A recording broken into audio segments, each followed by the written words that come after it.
Hi guys, welcome in Biohacking Podcast. I'm Biohacking Adam. I'm here with my guest, Amy Hill, nutritionist and an expert with functional mushrooms from the leading bioscience company Hyphas doTERRA. Oh, thank you so much. It's a pleasure to be here today, and I'm really excited to talk to you about how you can improve your mental health and well-being, combat seasonal affect disorder, and also use medicinal mushrooms to improve your mood and levels of anxiety and help to support your sleep. Wow, that sounds great. We're looking forward to hear all the knowledge and new information, new hacks, and how to biohack our better version. Let's go.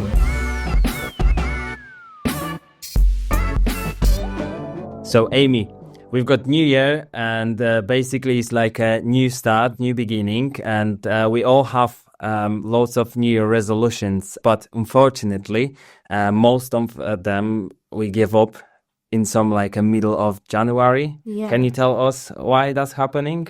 Yeah, so I think we start the year really positive-minded with a lot of ambition, and we have really high expectations for ourselves, and we often set unrealistic targets and challenges for the year ahead. And actually, these can be very overwhelming. We can really push ourselves out of our comfort zone, and actually, we're creatures of habit, so it does take repeated effort and consistency to make changes. And actually, psychologists estimate that it takes around 10 weeks to form a new habit. So it's all about consistency and simplicity. So if we break it down into smaller, more manageable steps or goals, we have to obviously repeat them daily for them to then become habits. Sure.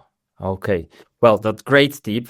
Thank you for that. Yeah. And also, interestingly, neuroscientists have found that forming habits is actually tied to dopamine, which is the brain's reward chemicals. So if we do celebrate our small wins as we're making progress, this can reinforce this habit loop. And this is why rewarding yourself, even for small progresses, is really important.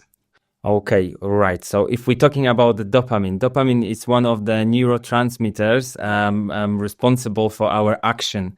Yes. So do you have any tips about how we can hack dopamine and basically how we can overcome this stage when we're feeling sluggish a little bit, and also when we're going for something like SAD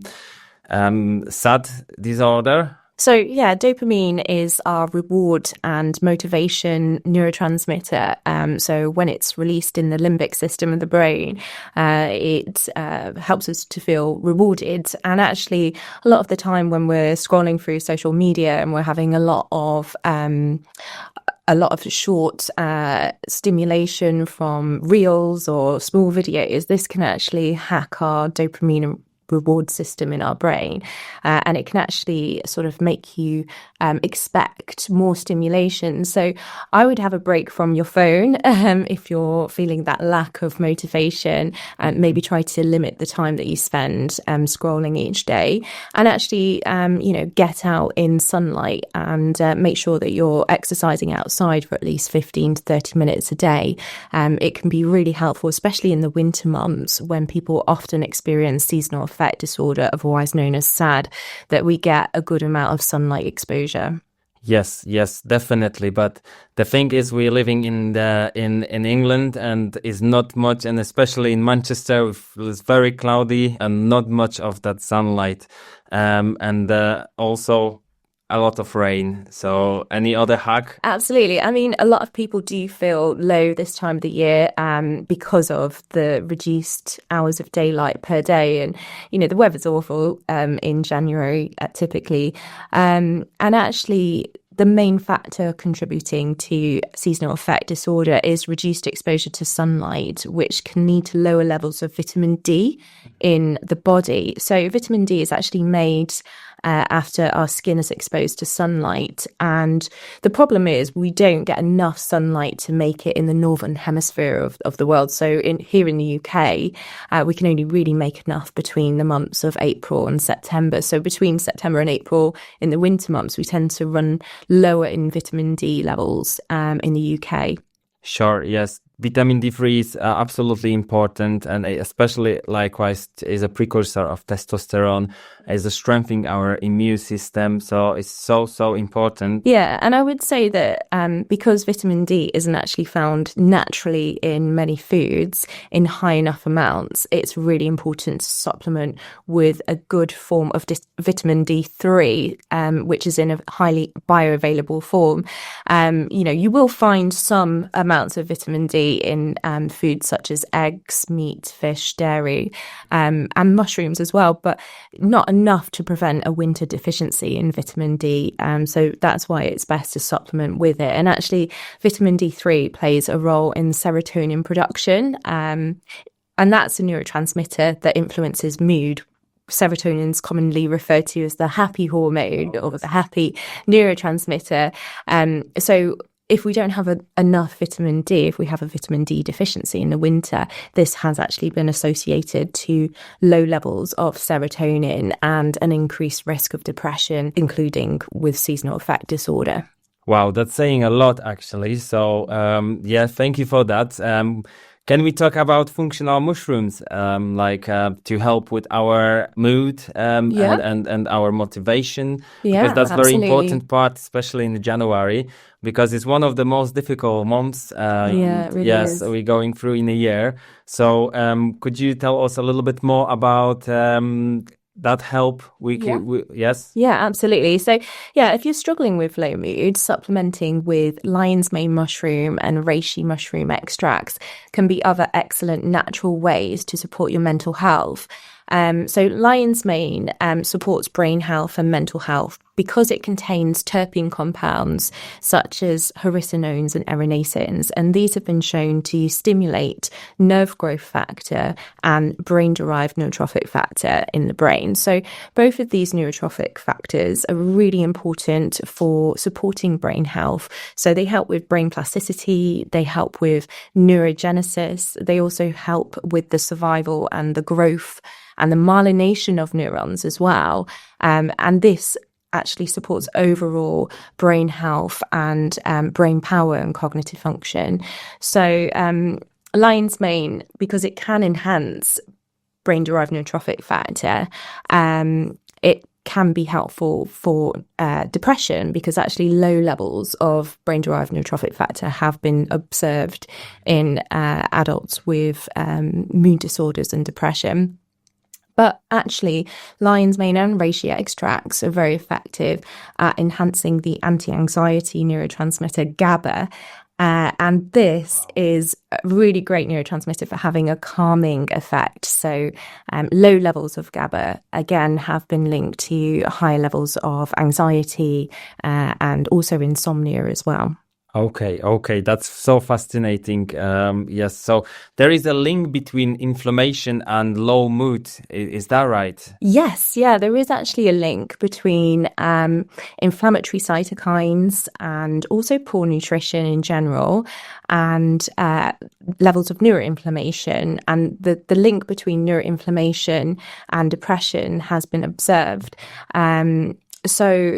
If we do have inflammation in the brain, that can affect our production of neurotransmitters in the brain. It can also affect brain chemistry. Okay, Amy, thank you so much for all this information. Great knowledge. Can we speak a little bit about the sleep, how to get to that deep sleep? Because I believe this is important part of our well-being. Can you say a little bit more how to help and get some hacks and increase that deep sleep especially? The best way to get a better night's sleep is really to make sure that you're switching off from blue light exposure at least, an hour or two before bed.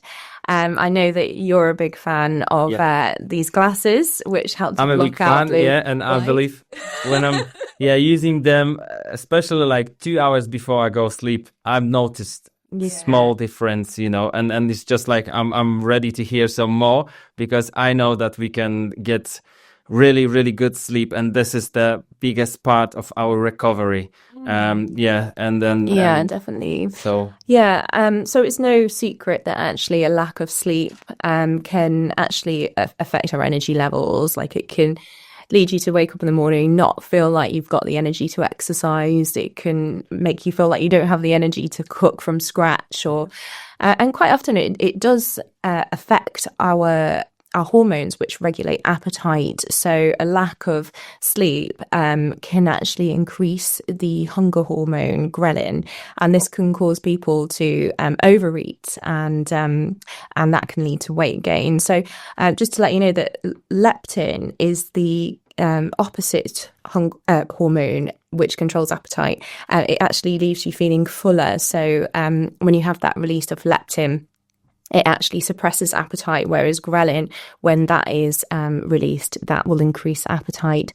And actually, a lack of sleep has been shown to actually cause an imbalance of leptin and ghrelin, and this can boost appetite.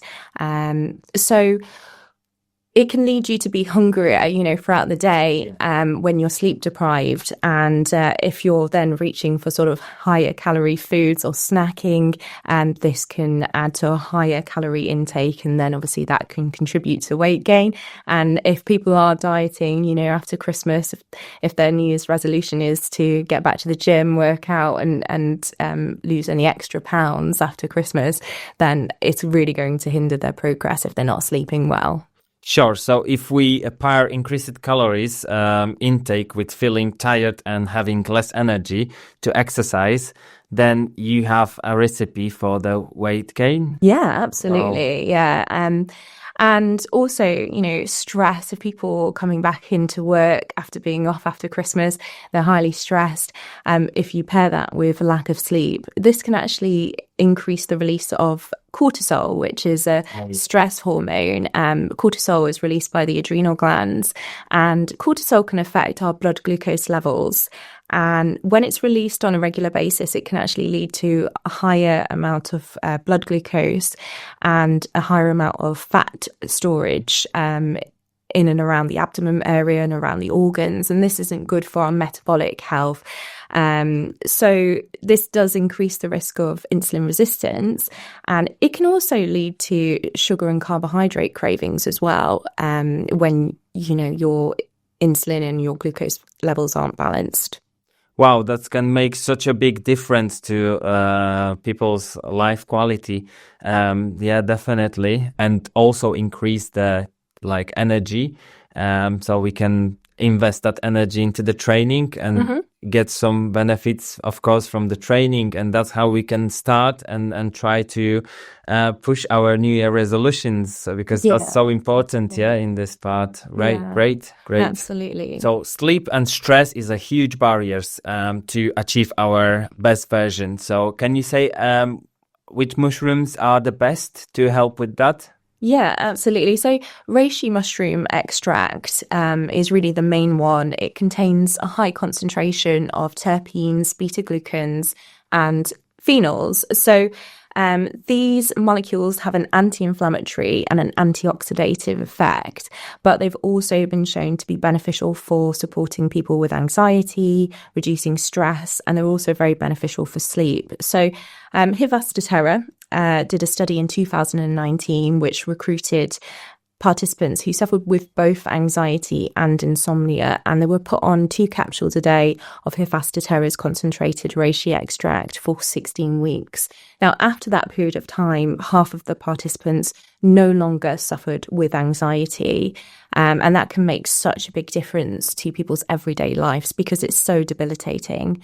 The other thing that was found was that they were able to fall asleep much faster, so their sleep onset time decreased, and this also meant they were falling asleep faster, but also in the findings they had an extra 2 hours of sleep more per night on average. And again, for half of them, their insomnia was completely resolved. So, that makes such a big difference to people's energy the next day. Wow, yes, that sounds really, really good and great hack to improve that sleep. Amazing. Yeah. Yeah, and I think the way that the reishi mushroom was actually working to help with anxiety and stress is down to the fact that it does help to enhance GABA production in the brain, and it also reduces neuroinflammation. And remember that GABA is that calming neurotransmitter. It has been linked to that feeling of calmness. Low levels are linked to anxiety, and low levels are also linked to insomnia as well and trouble with sleeping. Yes, calmness is so important. We need it. Is a like foundations, yeah, to make our goals happen. So many people says that the gut is our second brain and is so important to keep the balance in our microbiome.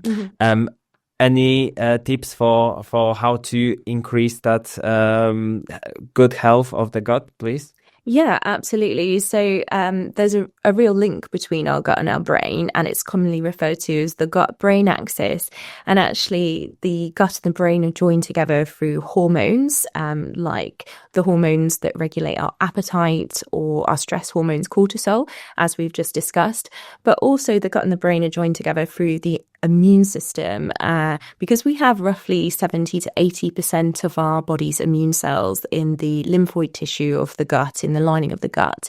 And actually, there is this communication system between those immune cells and the microbes in the gut. So the immune system, the immune cells actually will sample those microbes and then decide how to respond either in a pro or anti-inflammatory way.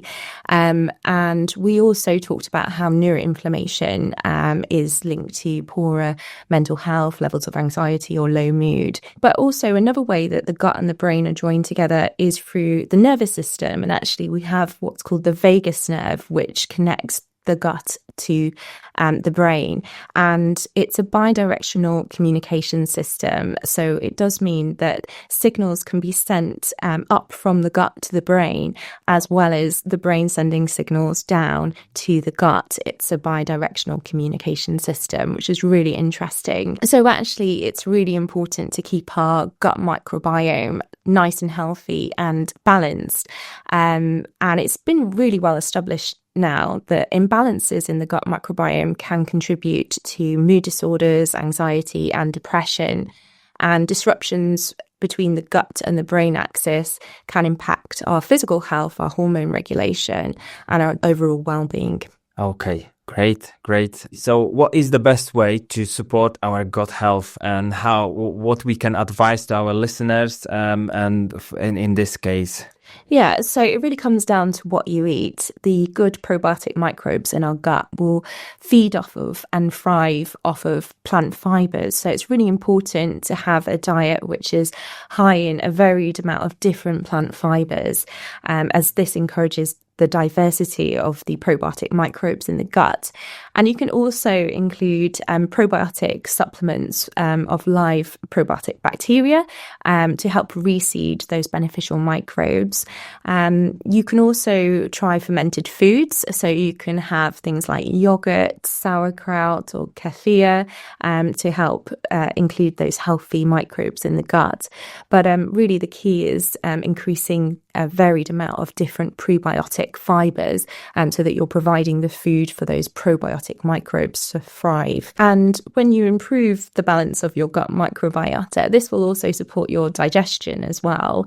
And actually, medicinal mushrooms have been called the ultimate prebiotic food. So if we look at mushrooms like lion's mane and reishi and shiitake, they have prebiotic fibers in them, such as beta-D-glucans and alpha-glucans. They also contain chitin and silins, which feed the beneficial microbes in the digestive tract.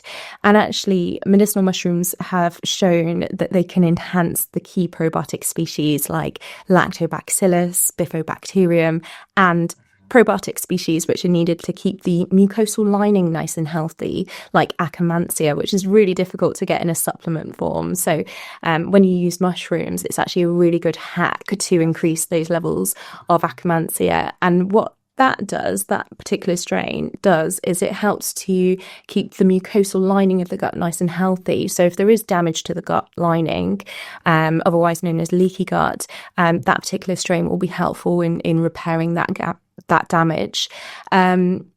And I would also say that when the probiotics in our gut break down the fibers that we eat in our diet, as a byproduct of their digestion, they create short chain fatty acids like butyrate. And butyrate's actually had a lot of research and attention recently because it's so important for having an anti-inflammatory effect in the gut and in the rest of the body as well. And also butyrate is used by the epithelial cells that line the gut as an energy source. So if there is damage, they can use that butyrate to repair and renew themselves. So it's really, really important, I think, to have foods in your diet like prebiotic fibers from plant foods, but also from medicinal mushrooms to support with this whole process. I mean, the great thing about them as well is that functional mushrooms are not just prebiotics. They don't just contain those prebiotic fibers. They're actually really selective in terms of which microbes they encourage the growth of, because they also have antimicrobial effects and even antifungal effects against pathogenic yeasts and bacteria. So it helps to prevent these not so good strains that could cause inflammation in the gut or damage from overgrowing. And by doing that, you know, they help with the rebalancing of the gut microbiota. And there's one particular mushroom that's great for doing this, and it's actually shiitake. Shiitake mushroom has a really high antimicrobial action against many different pathogenic microbes, but also it does have an antifungal effect against Candida as well. So it helps to prevent Candida, otherwise known as when you get candidiasis, when it overgrows, from causing havoc in the gut. Oh, fantastic, Amy. So basically, mushrooms are like a multitaskers for our gut health, microbiome, and general health. Yeah, definitely. And just linking back to the gut-brain axis, in a 2021 study, it was found that when you improve the gut microbiota balance with functional mushrooms, it also reduced levels of anxiety and depression. So it just goes to show how it has such a big impact on our mental health and well-being. So in summary, by regulating our microbiome, we're improving mental health and... Yeah, exactly. So by regulating the gut microbiome and correcting gut dysbiosis or an imbalance in those microbes in the gut, this will help to improve the health of our gut lining, and this will support the gut-brain axis, and this will then have benefits for our mental health and our mood. If it's a couple of takeaways for our listeners to improve their lives, what it will be? Yeah, so from today's episode, we've covered seasonal affect disorder and low levels of vitamin D3. It'd be really important to make sure you're getting out in the sunlight and doing at least 15 to 30 minutes of daily activities or exercise outdoors to make sure that you do get that sunlight exposure in the winter months. But also make sure that you supplement with a good quality version of vitamin D3 to help boost your body's levels of vitamin D to counteract low mood. Also, it's really important to look after your gut health and make sure that you're having a healthy diet, which has got a varied amount of plant fibers. But also, you can use medicinal mushrooms such as lion's mane or reishi to support with your mental health, to help with reducing levels of anxiety and improving your sleep quality. It's also really important to help with those winter blues as well at this time of the year. So it's the best way to hack your mental health and keep motivated. Yes, that sounds a lot, but step by step we're gonna explore all this knowledge, and then we understand how to basically become better and understand more, because I think that's the most important in this part. Yeah, definitely. Great. Oh, well, thank you so much for having me. It's been a pleasure to speak to you today, Adam, and I'm looking forward to the next episode. Amazing. Thank you so much as well. And then thank you guys for listening to us. And we're coming with extra knowledge very soon.